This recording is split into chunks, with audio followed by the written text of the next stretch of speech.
Yo, yo, yo, yo, yo, what's going on? This is the NRW, where nerds rule the world. We are back to close out the Peacemaker and give you all peace. I am Kuya P, and I'm joined by the homies of the NRW. First up, I have from New Release Wednesday, Heather Don't Hurt 'em. Heather Hurt, how are you, Heather?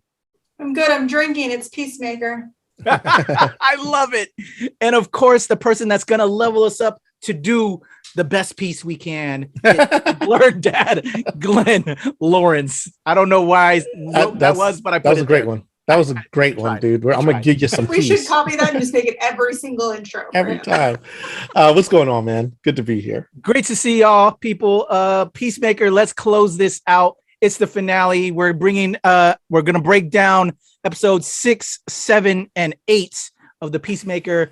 Who wants to kick it off? We didn't say who was gonna go on deck first with episode 6.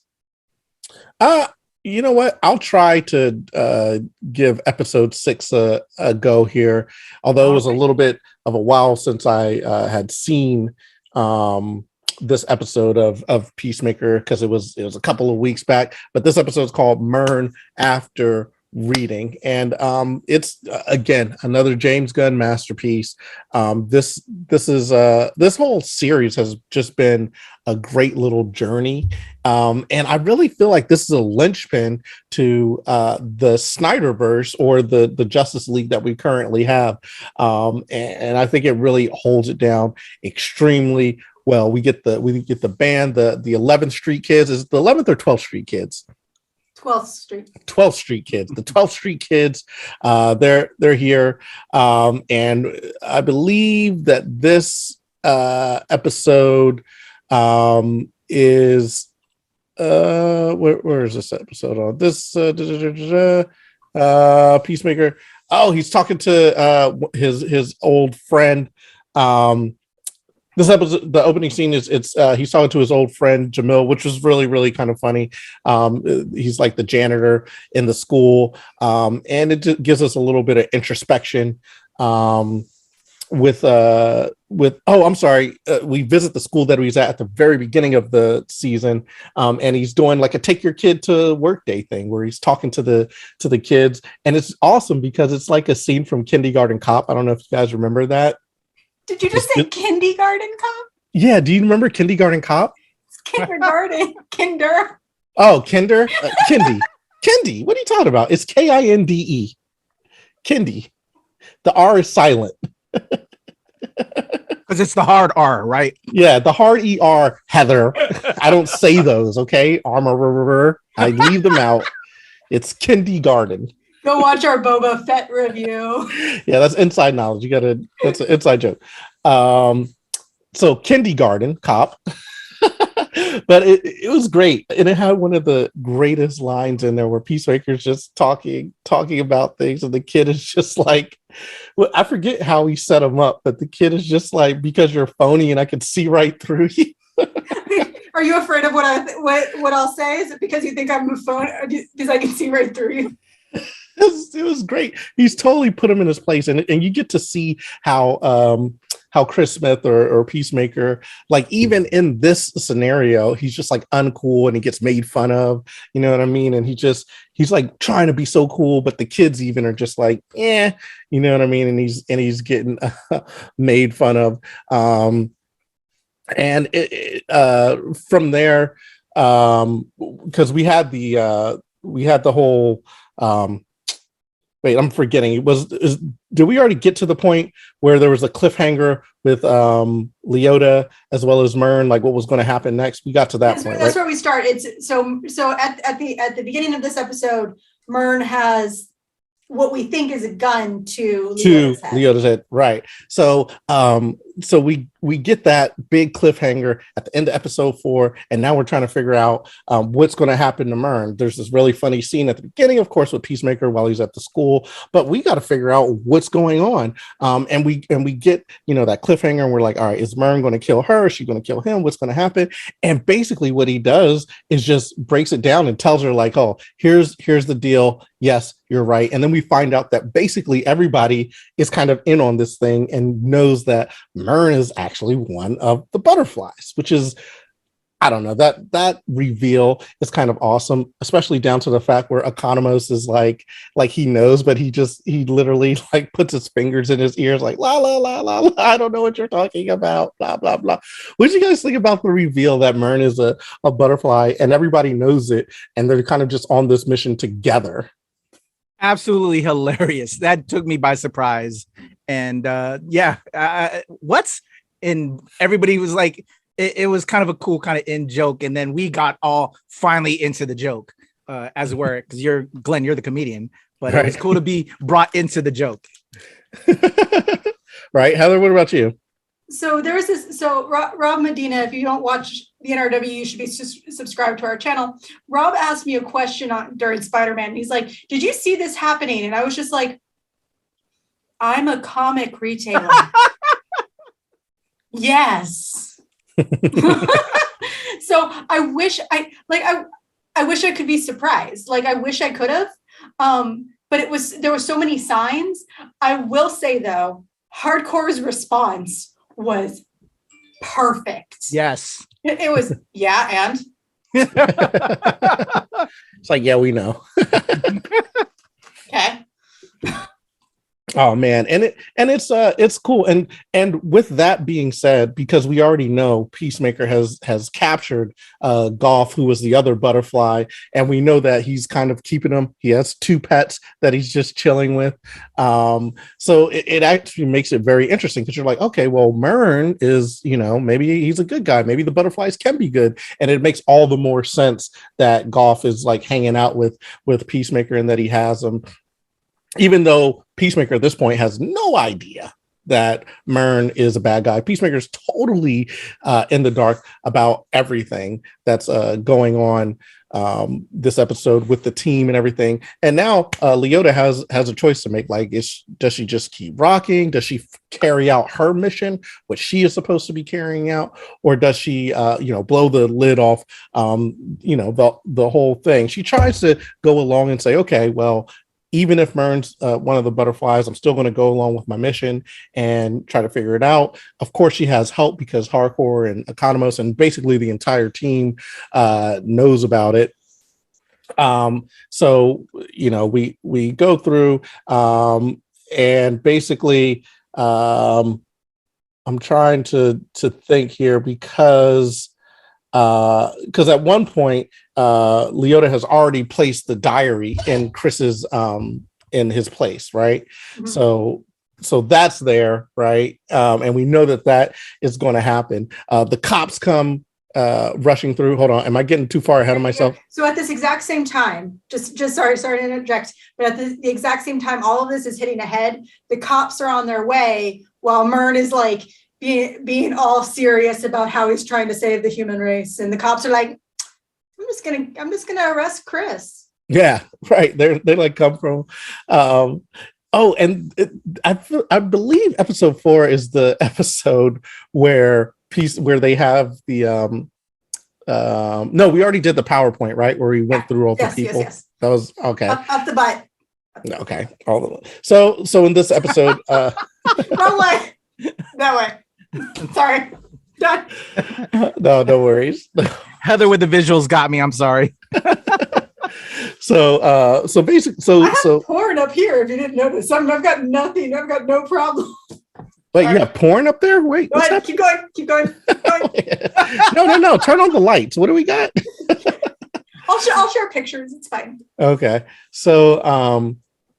So yeah, we also have Chris's dad, who's getting out of prison now because he's able to get Agent Young, is it? Agent Young, he's able to get her to let him out because he's like, hey, the fingerprints don't match. They end up figuring it out. They end up releasing him. He goes back to his people and he's like, okay, I got to do what I meant to do before, which is like kill my son. So that's all setting up for the next 2 episodes. I feel like I butchered this episode. Well, that's the thing is what's so great about this episode is, once again, going back to Boba Fett, apologies. We are the one. Sorry, I'm so sorry. The reason that what made this episode so great is we had to get somewhere eventually, and this was that we are getting somewhere eventually episode. Like we needed this episode. This was the Two Towers episode. We need to get somewhere. Right. We're bringing all the fandoms into this Peacemaker review Look, finale. I got my Lord of the Rings trailer this week. Okay. This is so true. Well, I believe in this episode, this is the one where Annie Chang, I want to say, or Sophie Song. Sophie Song. Okay, where that character is actually taken over by a butterfly, and then we see her get the butterfly hordes, and then at the end of the episode, we get the most amazing Invasion of the Body Snatchers type scene where basically everyone is being taken over in the PD. I thought crazy that was awesome. So and in the middle of this, we get the house raided. They come up and find the diary that Leota had planted. So now Chris and Peacemaker, he's what you call it, enemy of the state, enemy number one. FBI's most wanted now. Everybody's like looking for him because the assassination of like the congressman and everything is now planted on him, and they say, oh, this diary is the reason. Look at all this stuff, and he thinks that there's aliens that are made out of butterflies, and basically turns the news against him. And so now everybody is against him, and I believe that's about where the episode ends. The PD has been taken over by all of the butterflies. The inside man that was supposed to be helping out Myrn has now also turned against him. So it was kind of really interesting to see all of that happen. I really liked episode 6. Guys, what are your thoughts? Go ahead, take it away. Good stuff. And I'll add to the Sophie Song character, the detective. I forgot if that is her name. I'm not Sophie sure. Song, yeah, it's Angie Okay. Chang. Angie Okay. Chang, yeah. But it's important that the butterfly that took over her was the butterfly that Chris Peacemaker Golf, taking that's care of. correct. I forgot that part. Right. Yes, it's very important that's the one that took over her, and so because that's going to play into the finale. Right. But yes, great episode, great builder episode. I enjoyed it. James Gunn, I'm part of the Gunn Club. To me, does well with making you feel for every single character he puts in there. Every character has an importance, and he killed it again. Yeah. Golf gets let out after the PD rushes Chris's apartment, basically while him and Vigilante are in it. They come in, bust everything up. Golf breaks out of his little glass, takes over Sophie Song, and kills Myrn. And oh no, that was in Next episode. Yeah, next episode. Next episode. Okay. Which is a great segue because Kuya P, you're up. Episode 7. Take us there, bro. No, but I could have swore Myrn died in that episode. No, that's the next part. So next part in at 7. the end of the episode, what we have, I'm just going to lead it in. We have that wonderful butterfly scene at the end where you literally see all of this tiny itty bitty spaceships come down, and you see Goff just scream into the night sky. And that's when they take over. That's the Invasion of the Body Snatcher reference.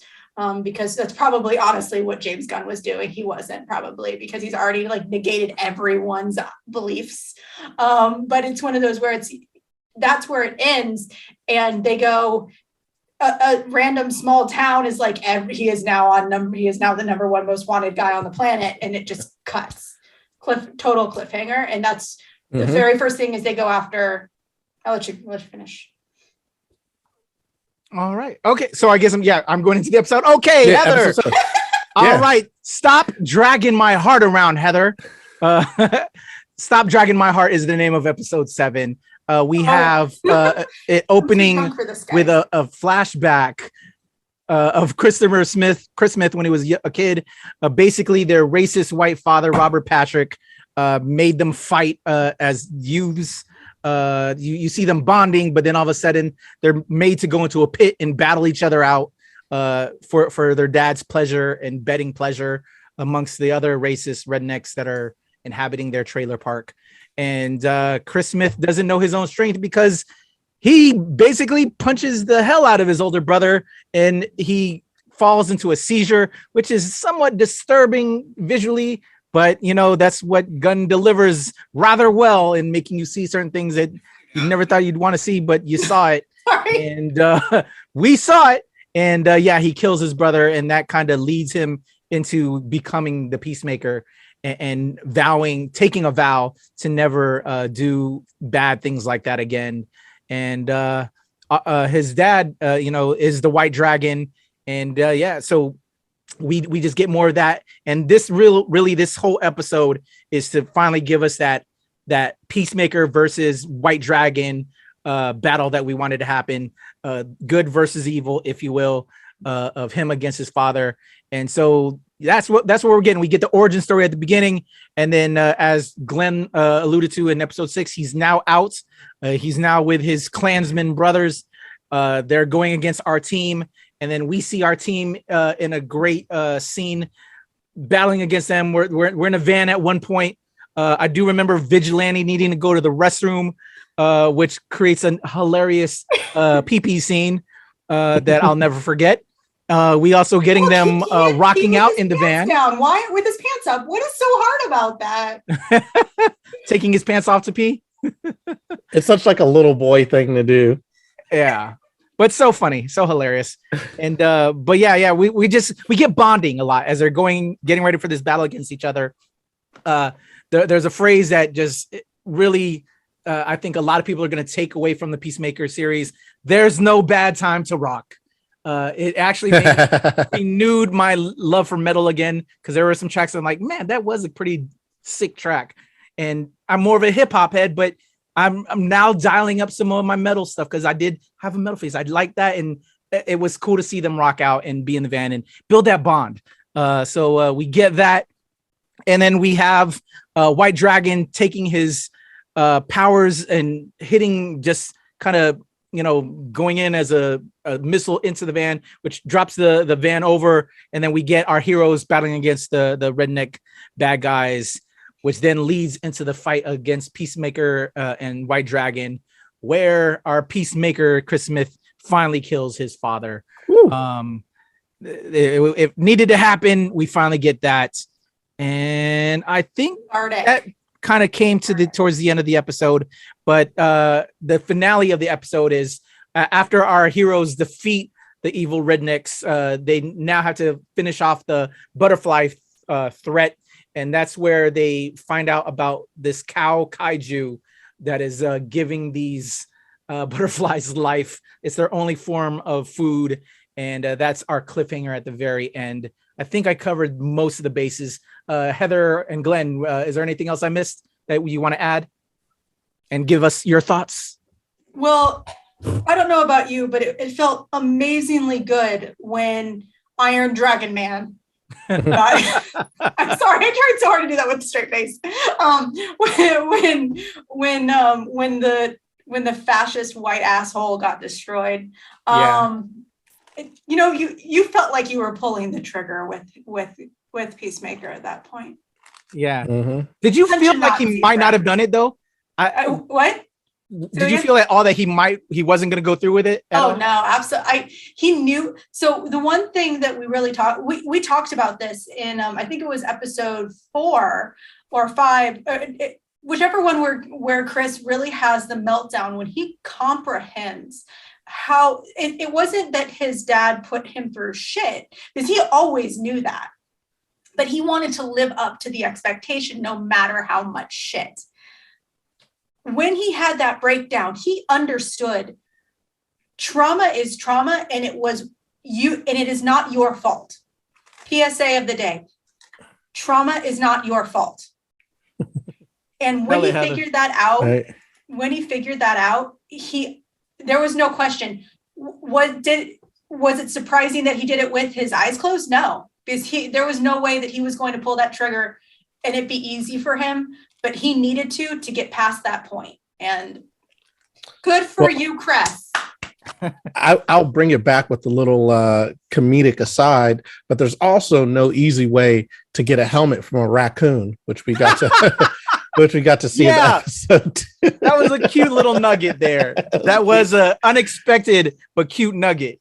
Yeah. Yeah, where we have to go track down the helmets, because that's how White Dragon was tracking him, was through the helmets that he's created, and he tries to basically he gets found out. Oh, that's where they are, and they start chasing him around or whatever. All the helmets there. It's just funny going back and forth with Vigilante, how it's like, yo, like, did you like throw away all the helmets? It's like, no, I put them in the trunk, and he's like, damn it. Guys, So, did you literally leave the keys in the car? yeah. which was a great scene. It was great. They're running around the forest or whatever, trying to figure things out. And let's not forget Economos mowing down all the white supremacists. Oh yeah. In the hoods. Economos continues to show that he's a badass. I agree. Episode 8, yeah. So all in all, very enjoyable episode, sets up an amazing finale. And let's not forget those who we almost lost. Eagly, love you. Love you, Eagly. Oh yeah, that's right. We are so glad you are okay. Love you. He gets the white supremacist backhand. Did you actually see the tweet that Robert Patrick put out? Yes. Right after the finale, or not the finale, but after that episode. Bad. Yes. He was like, I didn't really want to punch Eagly. That was so cute. It was so great. Because he's the second most important character. Yeah. Vigilante is the first. Fight me. There we go.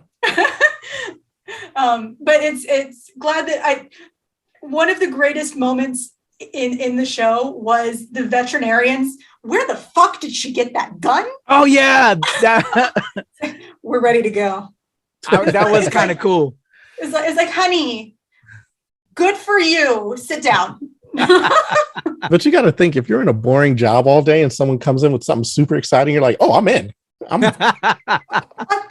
am dying, guys. I'm going to tell you right now. My will is in my safe. I am dying that day.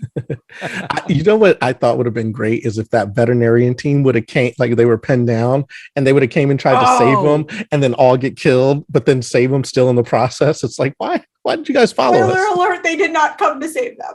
But that would have been super cute if they were the team instead of the thing that happens. That would have been super cute. Yeah. Absolutely. Absolutely. Cut us a check. We'll write another episode. So waiting for my check from Marvel. Y'all owe me. Oh, so who's taking the finale? Heather. So that would be me. I'm taking the finale. So we're driving down the road to some kick-ass rock music. Yes. We're talking about butthole things and fart jokes. And all Adebayo wants to do is apologize. And Chris apparently had, I don't know what Chris ate, but him and Vigilante. Guys, fiber in your diet, let me tell you, it is important. So we're driving down the road. We are on the way to kill the cow, which is of course how we ended in number 7 with the as she is officially named, the newest kaiju of the series. They're heading down the road to get to the cow.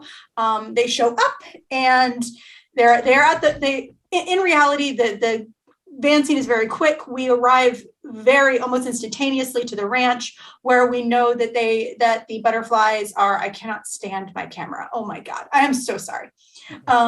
Where the butterflies are getting ready to transfer. Number 4. They're I'm so tired. I'm so sorry. It's the wine. I'll blame the wine. You got this, Heather. They're planning to move the cow to what we find out is Maine, their next location.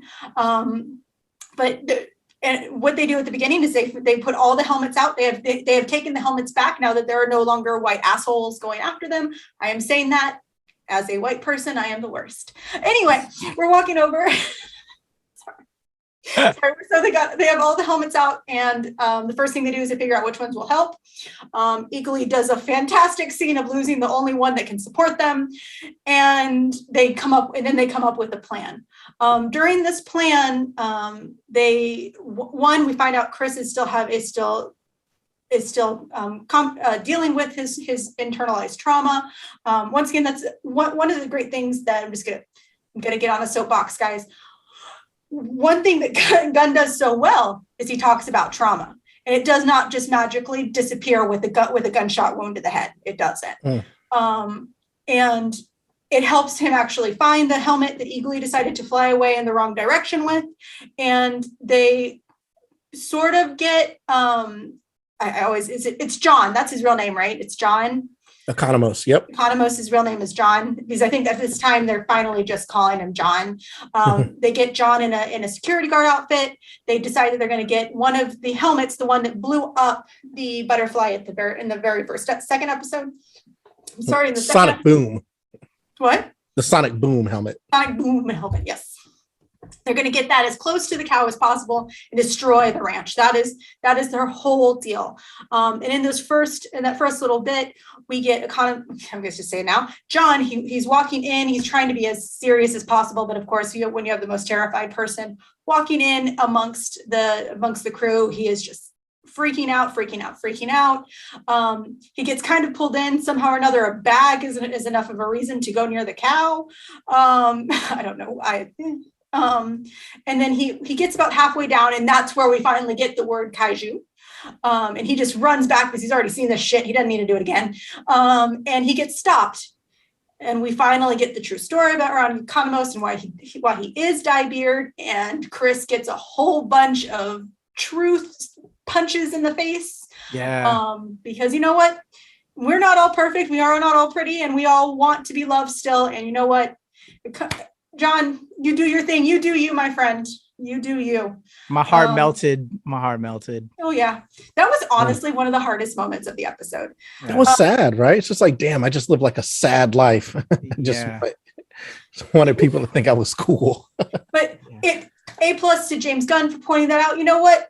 Not all of us are beautiful. Not all of us are small and thin. We are all beautiful. We are all wonderful. We all deserve some time. And you know what? The only people that can bring us up are ourselves. And you know what? If he wants to do that little bit to make him feel a little bit better, you know what? Let him do it. Sorry, gonna be on a high horse. We got a high horse episode, guys. I'm so excited. I'm so excited to see how many conservatives got pissed off by this episode. Sorry. Not shy about that. So from there, he actually got it in. He did get the helmet, not close enough, not where they wanted it, but he did get the helmet in. He does get found out, unfortunately, and the butterflies go after him, but they still get the helmet in. A few shockwaves in. Everyone's dying, everyone's going, and of course we're finally gonna get that big, huge battle scene that we have been craving this entire season. Bloodshed everywhere, gunshots all over the place, and a lot of blood. I'm gonna kind of speed through it. It's so good. Y'all should just watch the episode. It's just so good. I mean, if you're watching this, you've already watched it. But it's it's a glorious battle scene. It's that one from The Boys. I know a lot of people are comparing this to The Boys. It's what makes The Boys great. You want bloodshed, you want gore, you want a lot of fun. And I'm gonna pause before the end and get y'all's opinions up to the final scenes in the ranch. So everything through the battle. Up to where, unfortunately, Hardcore and Vigilante both go down, and Adebayo has to get up and save their asses. So up to that point, opinions, guys.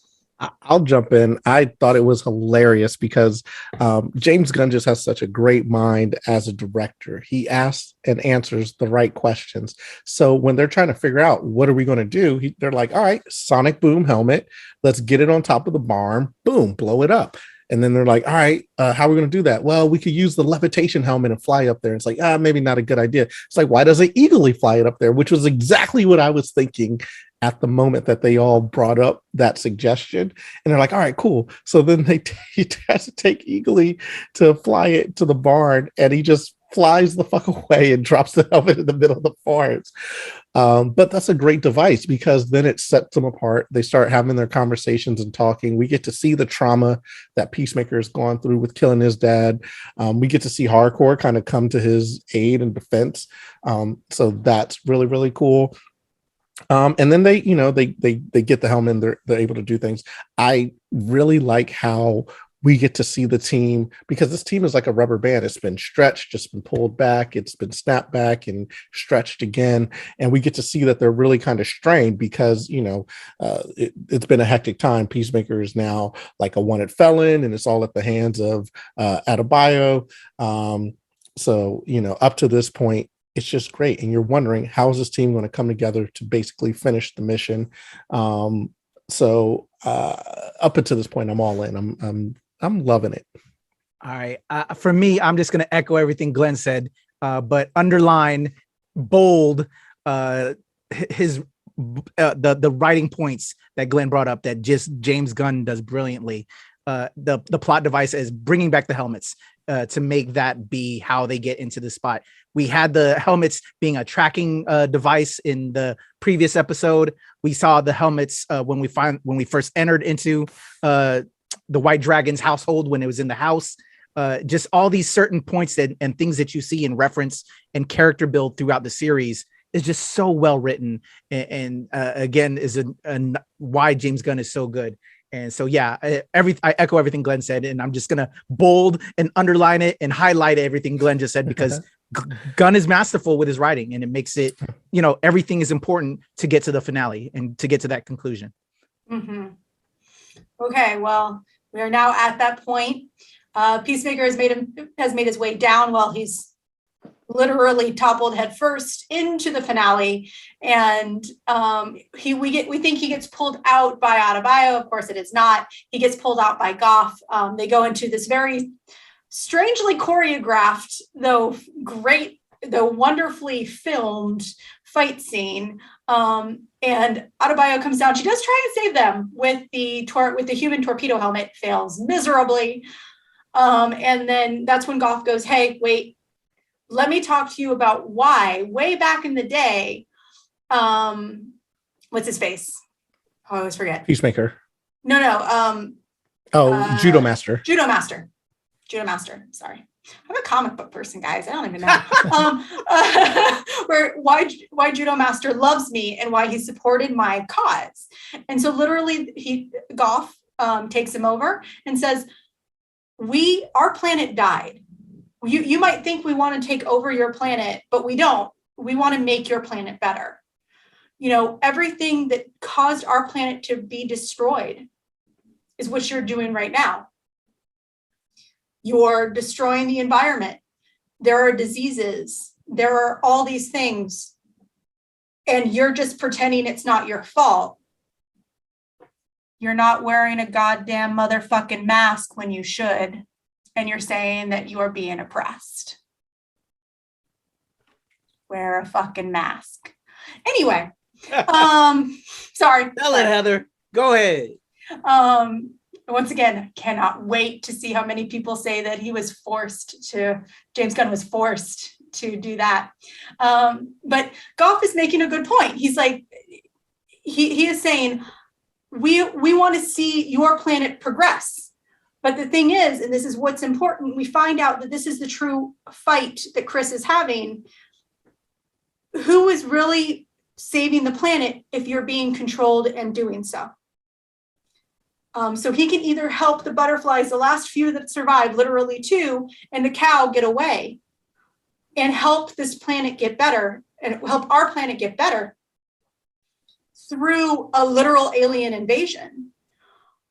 Or he can say, activate human torpedo and literally kill the cow. And that's exactly what he does. At least it's a very James Gunn way to finish this series. Of course, someone comes falling out of a giant monster covered in slime. Hey, Margot Robbie. But that's right. That is how they did the kaiju in the other one. Yeah. Poor Starro. But so we get to the point. Everyone's we have our final hero. I'm not going to get to the final hero moment, but they come out Hardcore is of course on the ground. I'm gonna pause past the moment that we're gonna talk about and joke about for about 30 seconds after this. And we get to the hospital. Hardcore, good news, she does make it. And we kind of, out of all of this, Adebayo decides to totally call out her mom. Argus is made public to the world, and I don't know how James Gunn is going to keep a job if there ain't no Argus, but hey, season 2 was just announced. There you go. Literally yesterday. So final battle. Do you think Chris made the right decision, guys? I don't know. It's one of those things. It's like, do you want to be under kind of the control and it's for the betterment of the planet and the society, or would you rather be free to fuck up, which is the choice that Chris makes? It's like, no, we need to be free to fuck up. And is that the right choice? I think it's great that he had those moments of introspection. Like, damn, did I just fucking doom the world? Like, did I just fuck things up? I'm walking away, but I'm listening. I totally understand and agree with that sentiment when you're trying to figure it out. Like, what is the right way? I thought it was also great piece of writing, the fact that Peacemaker housed and saved Goff instead of killing him when he had the opportunity. He's supposed to be this killer who just kills whatever, and he has the opportunity to kill this alien, and what does he do? He saves it, and he puts it in there, and he feeds it, and that butterfly ends up being the one who's in Sophie's song. Is like using that as like her rationale for like, listen, I know what type of person you are. Like, don't do this. I can save, like, let's save the world together. Your mission. And the writing was so great how it coalesced. And it's like, our mission is your mission to preserve peace, to make peace, no matter what the cost. And it was just a great moment of her having that, or the butterfly having that conversation with Peacemaker. And then there's the decision, like, do I join? And of course he doesn't, you know what I mean? He ends up RIP Sophie Song, ends up killing her. But that was a tough decision to make. I personally, I don't know. I mean, you want humanity to survive, but you definitely, the reason why we're all here is because of free will. You know what I'm saying? Like, the reason why we're not like, working some factory or inside some cave right now, like mining something for, the greater cause, is because of free will and whatnot. You know what I'm saying? So I tend to somewhat agree with Chris's choice, but also I understand the conflict of like, damn, maybe I just doomed the world. Going after Glenn. Well said, Glenn. I have to agree with Glenn so much today. Damn. It's because what? Damn, I gotta agree with Glenn. Watch anyway. the Boba Fett. With the exception of Boba Fett. But with Peacemaker, I agree. Glenn's killing it out the park. Like, I agree with Glenn on this. We're of two minds. It would have been a difficult decision. So I just wanted to say, yeah, it would have been a difficult decision for me. I think I probably would have mirrored Chris as well because of my people, Adebayo, everybody, you know what I'm saying? Because he wanted the best for them. And I probably brutalized it. And I think that's why Heather's laughing, because I brutalized the name.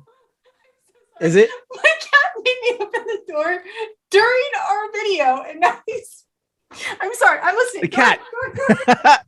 Okay, so yeah, it was been a difficult decision as well, and I'm with y'all, and I agree with Glenn again for this. But I want to touch upon the a very key moment though as well that we highlighted and just made me laugh as a comics nerd is that final helmet with Adebayo with the human torpedo helmet. It was a nod, and I'm sure Heather knows, to the human torpedo character that we have, who I've always thought was such the dumbest kind of name and character, and it proved how dumb it was in this. And to use that as kind of like comedic foil there, and then have it also be the tool to destroy the kaiju at the end was both hilarious and it was super hilarious at the very end. And James Gunn does that though. He makes characters that you're like, this character is stupid, like a talking raccoon in a tree, and he makes you love these characters. Polka Dot Man. He made Polka Dot Man be a superhero that I actually want to follow. Like, oh, that was super cool. Like, he's great. This is my one request. James Gunn, Give me Kite Man. Yes. Kite Man's got to come at some point. We've had Kite Man in the anime or the animated stuff. We have to have a live action Kite Man. Him and Catman. I might need a Catman. Who would be, I'm sorry, this is totally going sidetrack, but the nerd is coming out. Who would be your live action Kite Man? Tom Cruise. What? Tom Cruise. Why not? Why not? He doesn't deserve it though. Kite Man's better. Kite Man deserves more. He deserves a better comedic actor. I will ponder about this. Okay. We'll save it. Plus, Tom Cruise is going to be our superior Iron Man anyway, but that's another story for another day. So Heather, go to you. Okay, so it's to finish. We'll get to that final part in just a second, but like that's the thing. It is so hard, especially as we're all pretty left leaning and we all believe in free will and equality and diversity and blah, blah, blah. But we also believe in free thought and free opinion, and you should be able to choose. And unfortunately, no matter how great it is to think that we could just turn everything off and make this world better, we can't. The moment that we do, it's the worst it will ever be. So I agree with Chris's decision. I agree. And I love the way James Gunn wrote. I mean, I just love the way James Gunn writes, and I'm ready for DC Comics, please. Well, it's not DC. Warner Entertainment, please hand over the keys to the kingdom. We are ready for this. But that also leads us to the final bit that we've kind of been alluding to. We have at the very beginning, we hear hardcore, we hear Adebayo making a call to her mom. Hey, mom, can you call in the Justice League? Yeah. And yeah, okay, I'll just tell hardcore that she's good. Yes, mom. And then in the end, who shows up but the stuntman of the Justice League? And we get to hear Aquaman cuss. Fuck you, Barry. He deserves it, though. I'm just gonna say it. Fuck you, Barry. But so we get a small moment to really return us back to the center that this is still the DCEU. And with all the rumors, so this is the only reason I want to bring this up, other than the fact that, hey, we got a Justice League moment. Yeah, we did. How do y'all feel about, there's been lots of rumors that this could be the start of the new, Suicide Squad, Shazam, Aquaman. They proved that we could do better. We could get more. We could get better, no matter how potentially shitty, because Aquaman wasn't a great movie, but damn, was it a good movie. We could get better, but we need to step away from the Snyderverse. And I'm not going to get into the Snyderverse conversation. We're not going to do that.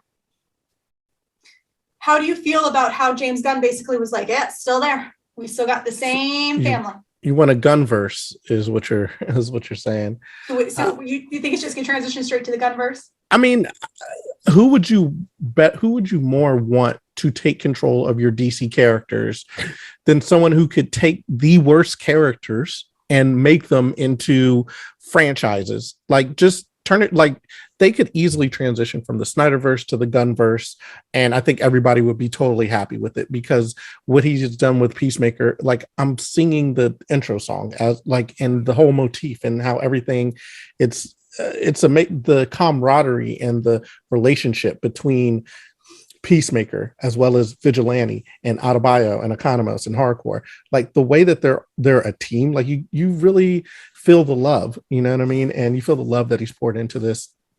I think it's great. I think it's amazing. The other thing that this ending does is it changes the tone of those Justice League characters, because in the Snyderverse, my God, right now, you would never get Aquaman saying "fuck you, Barry," but in a Gunverse, you do. So where did you just Heather? Who did you?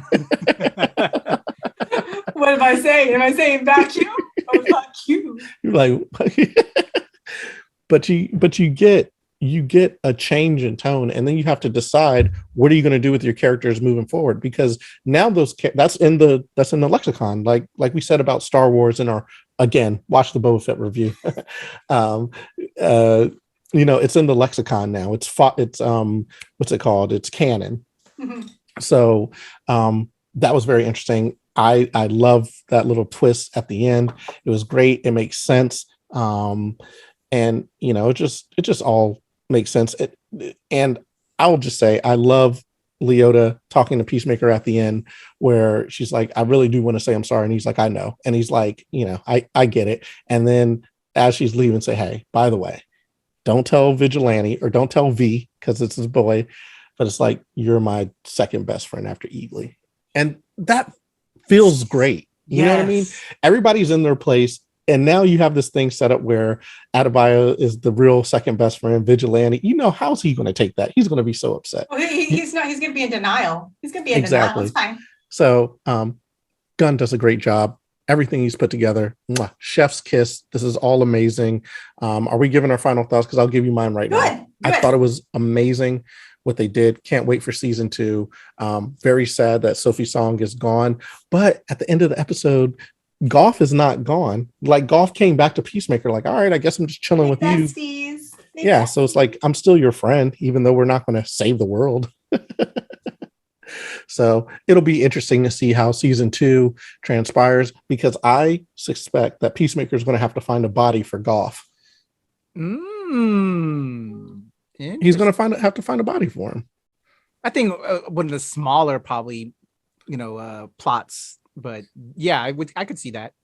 So that's my guess for the second season. Anyways, I loved it. What about you? What did you think, Kuya? What's your final thoughts? Bro, I was over here. The screen was just on you because we had it on speaker view, but I was over here like, yes, bitch. Yes, bitch. Tell it, Glenn.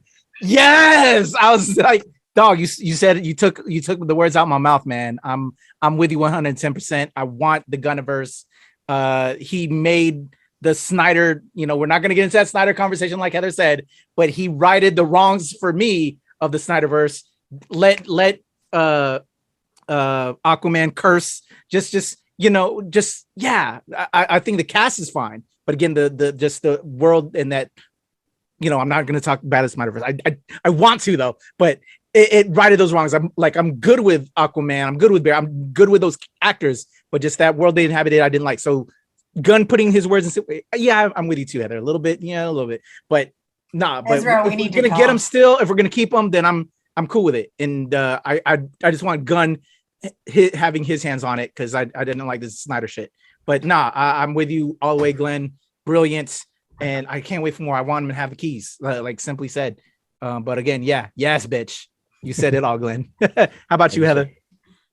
The cat meowing at me again. So I'm sorry, guys. I'm so sorry. My cat's literally meowing at the door. So I loved it. It was a great comic book movie. It's a movie now. It's a great comic book show. It felt truly comic book. It felt like a classic DC story, and I loved every minute. I'm so glad that we understand the positions of the best friends. We have a number 5 and a number 2. You gotta make sure your numbers are in the right place when you're doing your business. So it's fine. Sorry, I had to walk away with a potty joke. I'm so sorry. But I really loved it. I'm really excited to see what Gunn is going to do with the future. And I mean, just across the board, especially when we have more DC content coming. I'm not going to shut up about Batman. I probably never will. But it's one of those where it's like, it really paves the way for people who truly love comic books, especially in the DCU, which it feels like we've walked away from for so long. My camera is having a small aneurysm at the end of this. I'm so sorry. But it paves the way for comic books lovers to enjoy a comic book show, and also non-comic book fans to enjoy a comic book show. And that's what made this so great. I'm so glad that people are comparing it, honestly, to the Boys, because it's two awkwardly placed comic book shows that have nothing to do with each other, that have literally completely different contexts. And people love them both so much. And it's awesome and it's great. And buy comics from your local comic book store. That do it. That's a great way to close it out. Go get the source material. I love it. All right. Absolutely. Big Glenn, Lawrence, Blurred Dad, Level Up Comedy. How can they reach out to you and so they can share their thoughts about Peacemaker with you? So check out levelupcomedy.com. Also, Glenn Lawrence Comedy on Facebook as well as IG. Glenn Levels Up on Twitter. All right. And NRW's #1 comics fan who breaks it down with New Release Wednesday every week, hopefully, at least what she says. I try. How about you, Heather? You can follow me at NerdIsAHeather and on Twitter, and the opposite on Instagram and TikTok with Heather is a Nerd. If you ever have any comic book questions, if you want to know where you can go and find your local comic retailer, any comic things, please reach out. I'm happy to chat. Happy to talk comics. I love it. And I try to do comics every Wednesday. That's the goal. That's the goal. Love y'all. Heather, Glenn, give them all the love, give them all the follows. And for me, it's the Legend Kuya P on Twitter, TikTok, and IG. Of course, Show Pal Show. And here with Heather, Glenn, and the whole gang at the NRW and at New Release Wednesday, where nerds rule the world. Until next time, we'll ask for peace until the next session of the Peacemaker. We're out of here, y'all. Blah, blah, blah. Beautiful.